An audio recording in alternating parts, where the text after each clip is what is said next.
সম্মানিত শিক্ষক, উপস্থিত ভাই বোনেরা, সম্মানিত নেতৃবৃন্দ, এই সমাবেশে আপনাদের অনেকের বক্তব্যে শিক্ষকদের চাকরি জাতীয়করণ প্রসঙ্গ এসেছে।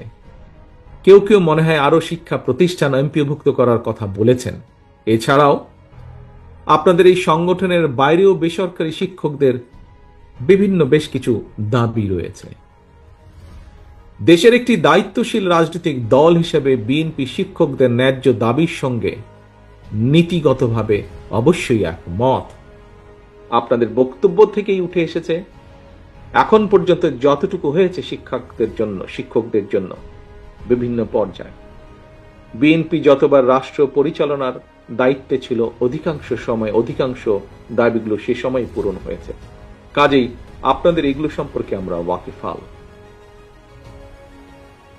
রাষ্ট্র এবং রাজনীতির সংস্কার কিংবা নাগরিক উন্নয়নে আমরা যত উদ্যোগ গ্রহণ করি না কেন, শিক্ষা ব্যবস্থাপনার আধুনিকায়ন এবং শিক্ষকদের আর্থ সামাজিক নিরাপত্তা সম্মান যদি আমরা নিশ্চিত করতে না পারি, তাহলে অবশ্যই আমরা যে লক্ষ্যকে সামনে রেখে এগিয়ে যাচ্ছি সেটিতে আমাদের কাঙ্ক্ষিত সুফল মিলবে না।